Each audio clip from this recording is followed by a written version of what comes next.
എല്ലാ കൂട്ടുകാർക്കും നമസ്കാരം. നമ്മുടെ പുതിയ വീഡിയോയിലേക്ക് സ്വാഗതം. ഇന്നത്തെ നമ്മുടെ വീഡിയോ വളരെ രുചികരമായിട്ട് തന്നെ തയ്യാറാക്കി കഴിക്കാൻ പറ്റിയ കാറ്ററിംഗ് സ്പെഷ്യൽ ബീഫ് ഫ്രൈ ആണ്. നല്ല സ്വാദാണ് ഇതുപോലെ ഒന്ന് ഉണ്ടാക്കി കഴിക്കാനായിട്ട്. ഉണ്ടാക്കിയെടുക്കാനാണെങ്കിലോ വളരെ എളുപ്പവുമാണ്. ആദ്യമായിട്ട് പാചകം ചെയ്യുന്ന നമ്മുടെ കുട്ടികൾക്ക് വരെ ഈസി ആയിട്ട് ഉണ്ടാക്കിയെടുക്കാനും പറ്റിയ സിമ്പിൾ ബീഫ് ഫ്രൈ കൂടിയാണ്. എല്ലാവരും ഇതുപോലൊന്ന് തയ്യാറാക്കി കഴിക്കണേ. തയ്യാറാക്കി നോക്കുമ്പോൾ ഈ ഒരു റെസിപ്പിയുടെ സ്വാദ് നിങ്ങൾക്ക് ഇഷ്ടപ്പെടുവാണെങ്കിൽ തീർച്ചയായിട്ടും നമ്മുടെ പേജ് ഒന്ന് ഫോളോ ചെയ്യുന്ന കാര്യം മറക്കരുത്. അതുപോലെ വീഡിയോയെക്കുറിച്ചുള്ള അഭിപ്രായങ്ങളും കമൻസ് ആയിട്ട് അറിയിക്കാനും മറക്കരുത്.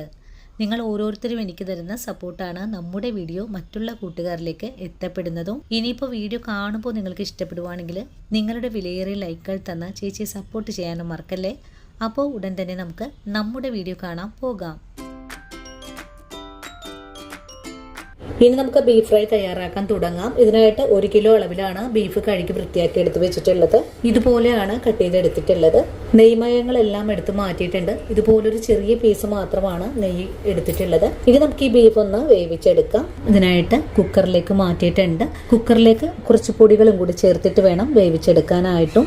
ഇനി നമുക്ക് ഈ ബീഫിലേക്ക് ആവശ്യത്തിനുള്ള ഉപ്പ് ചേർത്ത് കൊടുക്കാം.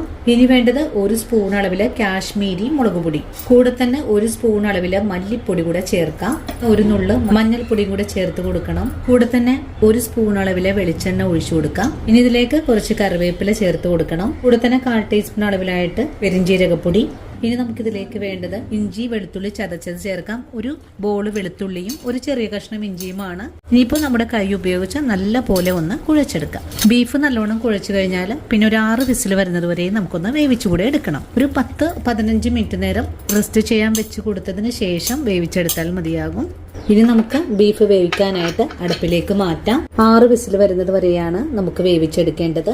അങ്ങനെ ഒരു 6 വിസിൽ കൊണ്ട് തന്നെ നമ്മുടെ ബീഫ് ഇവിടെ വെന്തിട്ടുണ്ട്. ഇനിയിപ്പോൾ കുക്കറിന്റെ എയറെല്ലാം ഒന്ന് പോയി വന്നിട്ടുണ്ട്. ഇനി നമുക്ക് ഈ മൂടി ഒന്ന് തുറന്ന് നോക്കാം. ബീഫില് അത്യാവശ്യം ചാറോടുകൂടി തന്നെയാണ് വെന്ത് വന്നിട്ടുള്ളത്. ഇനി നമുക്ക് ഈ ബീഫ് ഒന്ന് മാറ്റി വെക്കാം. അതിനുശേഷം ഇതെങ്ങനെയാണ് ഫ്രൈ ആക്കി എടുക്കുന്നതെന്ന് നോക്കാം. ഇനി നമുക്ക് ബീഫ് ഫ്രൈ തയ്യാറാക്കാൻ തുടങ്ങാം. ഇതിനായിട്ടൊരു പാൻ അടുപ്പിലേക്ക് വെച്ച് കൊടുത്തിട്ടുണ്ട്. പാൻ ഒന്ന് ചൂടായി വരട്ടെ. ഇനി നമുക്ക് ഈ പാനിലേക്ക് കുറച്ച് വെളിച്ചെണ്ണ ഒഴിച്ചു കൊടുക്കാം. ഈ ഒരു സമയത്ത് തന്നെ ഞാനിവിടെ 1 ബോൾ വെളുത്തുള്ളിയും 2 ചെറിയ സവാളയും 1 ചെറിയ കഷ്ണം ഇഞ്ചിയും ഒന്ന് കട്ട് ചെയ്ത് വെച്ചിട്ടുണ്ട്. ഇപ്പൊ വെളിച്ചെണ്ണ ചൂടായി വന്നിട്ടുണ്ട്. ഇതിലേക്ക് 1 ടീസ്പൂൺ അളവില് പെരിഞ്ജീരകം ചേർക്കാം.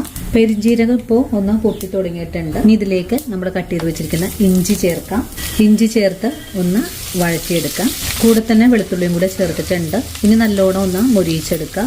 ഇഞ്ചിയും വെളുത്തുള്ളിയും ഒന്ന് ചെറുതായിട്ട് വാടിക്കഴിഞ്ഞാൽ പിന്നെ കട്ട് ചെയ്ത് വെച്ചിരിക്കുന്ന സവാള കൂടെ നമുക്ക് ഇതിലേക്ക് ചേർക്കാം. ഇനി സവാളയും കൂടി ചേർത്ത് നല്ല പോലെ ഒന്ന് മൊരിയിച്ചെടുക്കാം. സവാള നല്ല മെറൂൺ കളറിലേക്ക് ആയി വരണം.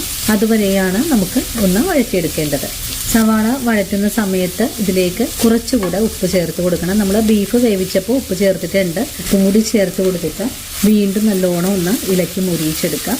നിങ്ങൾക്ക് ഈ ഒരു സമയത്ത് ഇതിലേക്ക് നാളികേരക്കൊത്ത് ചേർക്കാൻ താല്പര്യമെങ്കിൽ ചേർക്കാവുന്നതാണ്. ഞാനിപ്പോൾ നാളികേരം ചേർക്കുന്നില്ല. വഴറ്റുന്ന സവാളയിലേക്ക് കുറച്ച് കറിവേപ്പില ചേർക്കാം. കൂടെ തന്നെ 3 വറ്റൽ മുളക് കൂടെ ചേർക്കുന്നുണ്ട്. വീണ്ടും നല്ലോണം തന്നെ ഒന്ന് മൊരിയിച്ചെടുക്കാം. സവാള ഇപ്പോൾ ഇതുപോലെ ഒന്ന് മുരിഞ്ഞു തുടങ്ങിയിട്ടുണ്ട്. കണ്ടോ, ഈ ഒരു കളറിലേക്ക് ഒന്ന് മാറി വന്നിട്ടുണ്ട്. ഇതുപോലൊരു പാകമായാൽ പിന്നെ നമുക്കിതിലേക്ക് പൊടികളാണ് ചേർത്ത് കൊടുക്കേണ്ടത്. 1 സ്പൂൺ അളവില് കാശ്മീരി മുളക് പൊടി, 1 സ്പൂൺ അളവിൽ തന്നെ മല്ലിപ്പൊടി, 1 നുള്ള് മഞ്ഞൾപ്പൊടി. നമ്മൾ ബീഫ് വേവിച്ചപ്പോൾ മുളക് പൊടിയൊക്കെ ചേർത്താണ് വേവിച്ചിട്ടുള്ളത്. നിങ്ങളിപ്പോൾ ബീഫ് വേവിച്ചപ്പോൾ മുളക് പൊടി ചേർത്തില്ലെങ്കിൽ നമ്മളിപ്പോൾ എടുത്തിട്ടുള്ള 1 സ്പൂൺ കാശ്മീരി മുളക് പൊടിക്ക് പകരമായിട്ട് 2 സ്പൂൺ അളവിലാണ് കേട്ടോ ചേർക്കേണ്ടതും. ഇനിയിപ്പോൾ ഒന്നുകൂടെ നമുക്ക് നല്ലോണം വഴറ്റിയെടുക്കാം. സവാളയൊക്കെ ഇതുപോലൊരു പരുവത്തിലേക്ക് ഒന്ന് മുരിഞ്ഞു വന്നിട്ടുണ്ട്. ഈ ഒരു പരുവമായാൽ പിന്നെ നമുക്കിതിലേക്ക് എടുത്തു വെച്ചിട്ടുള്ള പൊടികൾ ചേർക്കാം. പൊടികൾ ചേർത്ത് കൊടുത്തിട്ട് വീണ്ടും നല്ലോണം ഒന്ന് മുരിയിച്ചെടുക്കാം. പൊടികളുടെ ആ ഒരു പച്ച മണമൊക്കെ ഒന്ന് മാറിക്കിട്ടണം. അതുവരെയാണ് നമുക്കൊന്ന് മൂപ്പിച്ചെടുക്കേണ്ടത്. പൊടികളിപ്പോൾ നല്ലവണ്ണം തന്നെ മൂത്ത് വന്നിട്ടുണ്ട്. ഇനി നമുക്കിതിലേക്ക് വേവിച്ചു വെച്ചിരിക്കുന്ന ബീഫ് ആ ഒരു സ്റ്റോക്കോടുകൂടി തന്നെയാണ് ചേർത്ത് കൊടുക്കേണ്ടത്. മുളക് പൊടിയൊക്കെ നല്ലവണ്ണം തന്നെ മൂത്ത് വന്നിട്ടുണ്ട്. നമുക്കിതിലേക്ക് ബീഫ് ചേർക്കാം. ബീഫ് ചേർത്ത് കൊടുക്കാം. ബീഫ് ചേർത്ത് കൊടുത്തതിന് ശേഷം ഒന്നും കൂടി ഇളക്കി യോജിപ്പിച്ചു കൊടുക്കാം. ഈ ഒരു സ്റ്റോക്കിൽ കിടന്നുകൊണ്ട് ബീഫ് ഒന്നുകൂടെ വെന്ത് വെള്ളമെല്ലാം വറ്റി ഒന്ന് ഡ്രൈ ആയി വരണം. അതുവരെയാണ് നമുക്ക് ഒന്ന് ഇളക്കി കൊടുക്കേണ്ടത്. ഇനി ഈ വെള്ളമൊക്കെ ഒന്ന് വറ്റി വരാനായിട്ട് നമുക്കൊന്ന് മൂടിയും കൂടെ വെച്ച് കൊടുക്കാം. ഇനിയിപ്പോൾ വെന്തുകൊണ്ടിരിക്കുന്ന ബീഫിലേക്ക് മൂടി തുറന്നിട്ട് ഒന്ന് ഇളക്കി കൊടുത്തതിന് ശേഷം നമുക്കിതിലേക്ക് 1 സ്പൂൺ അളവിൽ വിനാഗിരി കൂടെ ഒഴിച്ചു കൊടുക്കാം. ഇത് നല്ല സോഫ്റ്റ് ആയിട്ട് ബീഫ് ഒന്ന് വെന്ത് കിട്ടുന്നതിന് വേണ്ടിയിട്ടാണ്.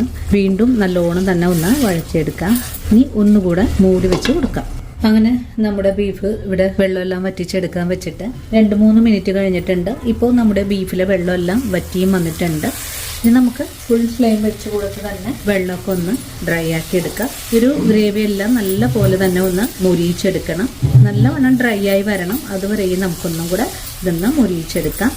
ഇപ്പോൾ നമ്മുടെ ബീഫ് ഒന്ന് ഡ്രൈ ആയിട്ടൊക്കെ തുടങ്ങിയിട്ടുണ്ട്. ഈ ഒരു മസാല എല്ലാം ഒന്ന് മുരിഞ്ഞു വരുന്ന പാകം വരെയാണ് നമുക്ക് ഇടയ്ക്കിടയ്ക്ക് ഇളക്കി ഒന്ന് ബീഫ് മുരിയിച്ചെടുക്കേണ്ടത്. ബീഫ് വളരെ എളുപ്പത്തിൽ മുരിഞ്ഞു കിട്ടാനായിട്ട് ഇതുപോലെ ഒന്ന് നിരത്തിയിട്ട് വേണം ഇളക്കി കൊടുക്കാനായിട്ടും. ഇപ്പോൾ നമ്മുടെ ബീഫ് ഈ ഒരു പരുവത്തിലേക്ക് ആയി വന്നിട്ടുണ്ട്. ഒന്ന് മസാലകളെല്ലാം ഒന്നുകൂടെ മുരിഞ്ഞു വന്നിട്ടുണ്ട്. ഈ ഒരു ഗ്രേവി എല്ലാം ഒന്ന് കൂടെ മുരിഞ്ഞു കിട്ടാനായിട്ട് നമുക്കൊന്നുകൂടെ വെയിറ്റ് ചെയ്യണം. ഇതുപോലൊരു പരുവമാണ് ഇപ്പോൾ ആയി വന്നിട്ടുള്ളത്. ബീഫ് മുരിഞ്ഞ് ഇതുപോലൊരു പരുവമായാൽ പിന്നെ നമുക്കിതിലേക്ക് ഒരു 2 പച്ചമുളക് ഒന്ന് കട്ട് ചെയ്ത് ചേർക്കാം. പച്ചമുളക് ചേർത്ത് ഒന്ന് ഇളക്കി കൊടുക്കാം. കൂടെ തന്നെ കുറച്ച് കറിവേപ്പിലയും കൂടെ ചേർക്കണം. കുറച്ച് കറിവേപ്പില ചേർക്കാം. ഇനി ഇതിലേക്ക് കുറച്ച് കുരുമുളക് പൊടി ചേർത്ത് കൊടുക്കാം. കൂടെ തന്നെ 1/4 ടീസ്പൂൺ അളവിലെ ഗരം മസാലപ്പൊടി കൂടെ ചേർത്ത് കൊടുക്കണം. ഇതെല്ലാം കൂട്ടിച്ചേർത്ത് ഒന്നും കൂടെ ഇളക്കി കൊടുക്കാം. അങ്ങനെ വളരെ സ്വാദിഷ്ടമായിട്ടുള്ള ബീഫ് ഫ്രൈ ഇവിടെ റെഡി ആയിട്ടുണ്ട്. ഇപ്പോൾ ചൂടോടുകൂടി തന്നെ നമുക്കൊരു സെർവിങ് പ്ലേറ്റിലേക്ക് കൂടെ മാറ്റാം. അപ്പോൾ കണ്ടല്ലോ കൂട്ടുകാരെ, എത്ര രുചികരമായിട്ടാണ് നമ്മൾ ഈ ബീഫ് ഫ്രൈ ഇവിടെ തയ്യാറാക്കി എടുത്തിട്ടുള്ളത്. വളരെ സിമ്പിൾ ആയിട്ടുള്ളൊരു പാചക രീതിയാണ്. അതുപോലെ കഴിക്കാനും നല്ല ടേസ്റ്റാണ്. ബീഫ് ഫ്രൈ തയ്യാറാക്കുമ്പോൾ പ്രത്യേകം ശ്രദ്ധിക്കേണ്ട ഒരു കാര്യം, ഇതിനായിട്ടുള്ള ബീഫ് കഷ്ണങ്ങളിലേക്ക് നെയ്യുടെ അധികം അളവുണ്ടാവരുത്. നെയ്യുടെ അളവുകൾ കൂടുവാണെങ്കിൽ നമ്മുടെ ബീഫ് ഫ്രൈ മുരിയാതെ പോകുന്നതുമാണ്. അപ്പോൾ ഇന്നത്തെ നമ്മുടെ വീഡിയോയും ഇത്രയേ ഉള്ളൂ. ഇനി നല്ലൊരു വീഡിയോ ആയിട്ട് നാളെ കാണാം. അതുവരെയും ഒത്തിരി സ്നേഹത്തോടു കൂടി തന്നെ വീണ്ടും കാത്തിരിക്കുക.